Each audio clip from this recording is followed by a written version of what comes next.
Now, let's take a look at John Gower. John Gower was an English poet who lived around the same time as some other famous poets like William Langland and the Pearl poet. Remember, the poet of pearl purity and patience? John Gower was also buddies with Geoffrey Chaucer, so, he was part of the cool literary crew. Now, Gower is known for three major works: the Mirour de l'Homme, Vox Clamantis, and Confessio Amantis. These poems were written in French, Latin, and English, and they all explore moral and political themes. Gower was all about courtly love and moral allegory, and he had a big influence on other poets of his time. Back in the day, his reputation was on par with Chaucer, but it kind of faded away until the 20th century when people started getting interested in his stuff again. Let's break down John Gower's major works. First up, we have got the Mirour de l'Homme or Speculum Meditandus. Mirour de l'Homme is a lengthy poem in French with around 29,945 lines. Gower dives deep into the theme of man's salvation.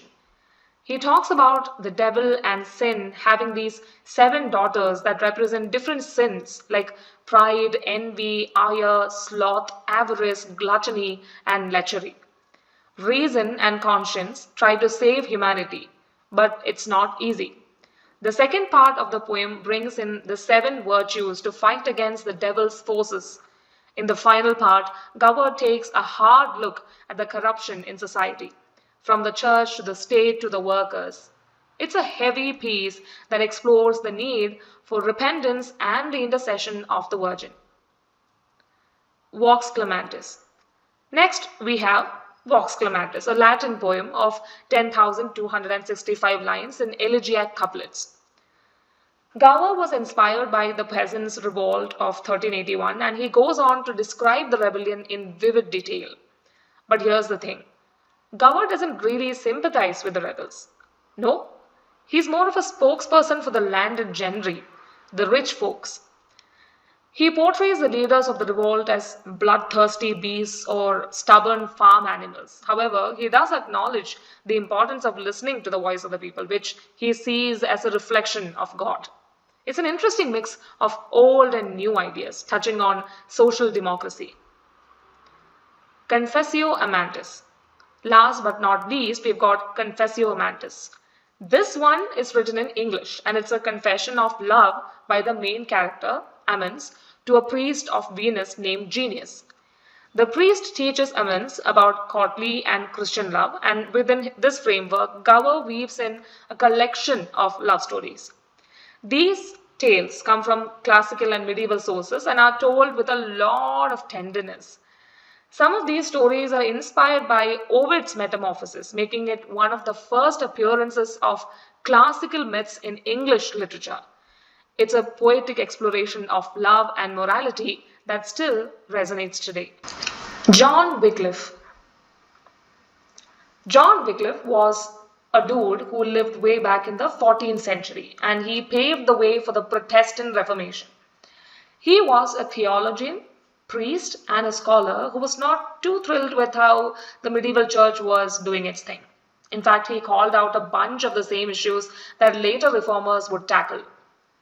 Now, back in those days, the Holy Roman Catholic Church had all the power in Europe. It had already split into the Western Catholic Church and the Eastern Orthodox Church, but that didn't change much in terms of the church's influence. They were all up in secular political matters and not so focused on being, well, religious. But Wycliffe was not having it. He was educated at Oxford and had some serious objections to the church's abuses. He challenged the hierarchy and believed that the Christian scriptures should be the ultimate authority, not the Pope. He was into some deep thinking, drawing inspiration from the wise words of Saint Augustine of Hippo. He came up with this whole idea of 2 domains, an earthly church and an idealized church.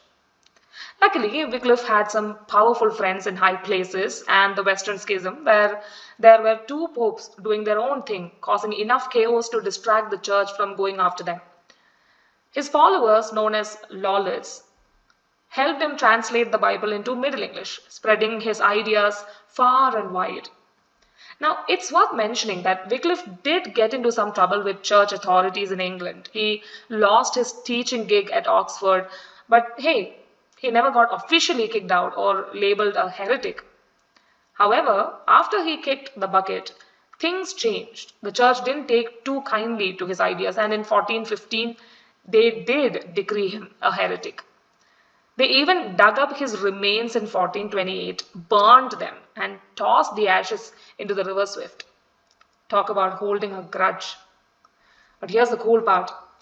Wycliffe's ideas did not die with him. Other reformers like Jan Hus and Martin Luther picked up where he left off and took things even further. They sparked the Protestant Reformation, which shook up the church and its power from 1517 to 1648. Translation of the Bible of John Wycliffe. So picture this, it's the 1380s and Wycliffe is holed up in his rooms at Queen's College, working hard on his master plan. He wants to translate the Bible and gather a group of preachers who will spread the word of God to the people. Now, he is not really the type to go out and preach himself because he is too influenced by the medieval learning system called scholasticism. But that doesn't stop him from getting 2 translations of the Bible done, one more casual and easier to understand than the other. Why did he put in so much effort, you ask? Well, it seems that he believed that the Bible was essential in replacing the church's authority, which had fallen out of favor, and giving everyone who could read access to God's law. He also believed in the power of preaching, which eventually led to the formation of a group called the Lollards. Now, we are not entirely sure how involved Wycliffe was in creating the Lollards, but one thing is for sure. They spread his controversial ideas far and wide. Fast forward to 1381, Wycliffe finally retires to Lutterworth, and wouldn't you know it, that's when the Peasants' Revolt breaks out. Now, Wycliffe's social teachings did not directly cause the revolt because they were mostly known to the educated folks. But there is no doubt where his sympathies lied. He had a soft spot for the deserving poor.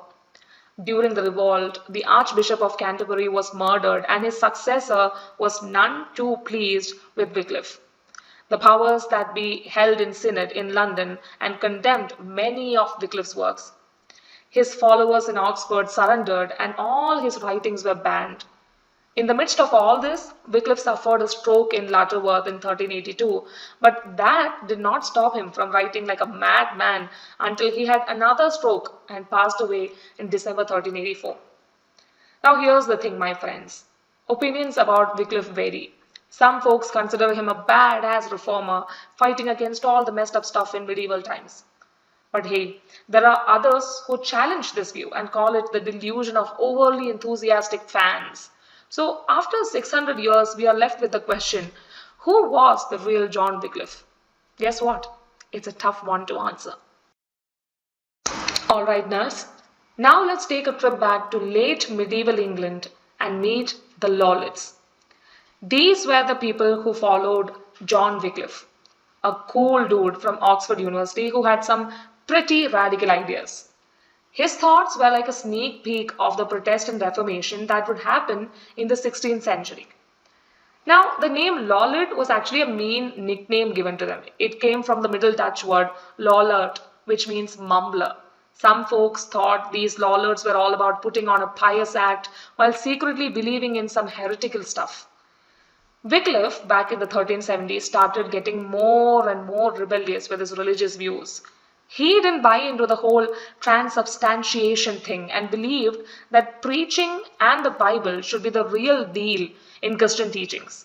He even went as far as saying that the Pope had no legit biblical backing and called him the Antichrist. He was stoked about the 14th century papal schism because he thought it was a sign that papacy would eventually crumble. Now, old Wycliffe faced some heat for his ideas and had to peace out from Oxford in 1378. But here's the twist. He never actually faced trial for heresy. He kept on writing and preaching until he passed away in 1384. John Lydgate. So, Let's talk about this dude named John Lydgate of Bury. He was a monk and a poet, born in a place called Lydgate near Haverhill in England. Back in the day when he was just a youngling, he joined the Benedictine Abbey in Bury, St. Edmunds. He eventually became a priest in 1397. He spent some time in London and Paris, but for the most part, he was hanging out in Bury. Now let's talk about Lydgate's poetry skills. This guy was a writing machine. He churned out an insane amount of lines, like around 1,45,000 of them. That's a whole lot of words. He tried his hand at all sorts of genres, like the ones Chaucer was into, except for the naughty ones like Fablio. One of his big works is the Troy Book, a super long translation of a Latin writer's account of the Trojan War. He went all out, going beyond Chaucer's tales and giving us an epic saga. So back in the day when John Lydgate kicked the bucket in the 15th century, he was the hottest poet around. Seriously, everyone wanted a piece of his poetic brilliance. At that time, the great Geoffrey Chaucer had already passed away in 1400 and John Gower followed in 1408.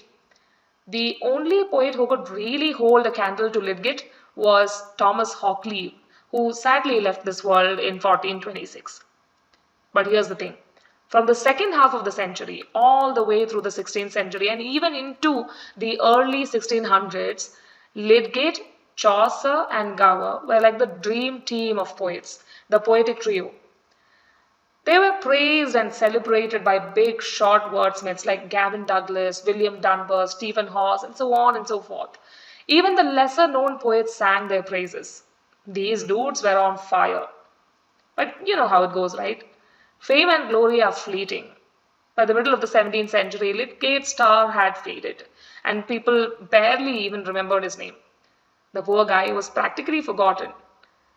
In the 18th century, only a few writers bothered to mention him, but luckily, those few, including Thomas Gray and Thomas Warton, had some nice things to say about him. Now, let's take a look at the major works of John Lydgate. So, like I said, John Lydgate was a prolific writer. He churned out thousands and thousands of lines of verse. Talk about productivity. He didn't mess around much with the prose, except for this short piece called The Serpent of Division, which is all about Julius Caesar. But let's dive into his poems though. Lydgate's got quite the range when it comes to poetry. He goes from these massive narrative works like the Troy Book and The Fall of Princes to shorter poems that are just a few lines long. One of his longer poems, Reason and Sensuality, is an allegory about staying pure and chaste. It's got some beautiful descriptions of nature and it's written in a sweet couplet style. Speaking of the Troy Book, Lydgate started working on it in 1412 under the orders of the Prince of Wales, later known as Henry V. He finished it up in 1421. It's actually a translation of Guido del Colon's Historia Troiana. And after that, he wrote The Siege of Thebes, which takes inspiration from a lost French romance and some Boccaccio tales. Quite the creative mind, that Lydgate. Oh, and get this. Lydgate was a big fan of Chaucer. He admired the heck out of Chaucer's work and even imitated his style of writing. In 1426, he translated Guillaume de Digulville's Le Pèlerinage de la Vie Humaine into English as The Pilgrimage of the Life of Man. It's a serious allegory, folks. And between 1431 and 1438, Lydgate was all about the fall of princes, which he translated from a French version of Boccaccio's work. He also dabbled in some love allegories like The Complaint of the Black Knight and The Temple of Glass. He wrote saints' lives, retold Aesop's fables, and crafted plenty of poems for special occasions. The guy covered it all, from religious to secular topics. Let us talk about this dude named Thomas Malory. Or maybe Sir Thomas Malory? We are not entirely sure. But what we do know is that he is famous for writing a book called Morte. It's an epic tale about King Arthur and his crew of knights known as the Round Table. This was the first ever prose account of Arthurian legends in English. Now, Malory himself was a bit of a mystery. He referred to himself as a night prisoner and asked folks to pray for his deliverance in life and after he kicks the bucket. We think he might have been Sir Thomas Malory, who inherited some fancy estates back in the 1400s. But here's where it gets interesting. Instead of leading a peaceful life as a country gentleman, Malory went down a darker path. He became a criminal. He gathered a gang of 26 dudes and tried to murder the Duke of Buckingham. He stole livestock, extorted money, and even faced rape charges not once but twice. And get this, he even led a small army to attack a monastery, terrorizing the monks and stealing their cash and valuables. Talk about a wild ride. Naturally, he got caught and spent most of the 1450s in various prisons. But get this, he managed to escape not once, but twice. And on two other occasions, someone bailed him out. It was a crazy time in England. The government was weak, the king had his moments of insanity, and chaos reigned. There was even a full-blown civil war known as the War of the Roses between the houses of York and Lancaster. By 1462, Malory was finally released from prison and joined the Earl of Warwick in fighting for the Yorkist. But when Warwick switched sides, Malory followed suit, which turned out to be a bad move. He ended up back in prison when the Yorkist king, Edward IV, did not grant him a pardon. Dude just couldn't catch a break. But it was during his second prison stint in Newgate prison that Malory found a new hobby: writing. He started working on his masterpiece, the whole book of King Arthur and his noble knights of the Round Table. This was his magnum opus, and it eventually got published under the title Le Morte by a guy named William Caxton in 1485. William Caxton. Ring a bell? Unfortunately, Malory's journey came to an end shortly after.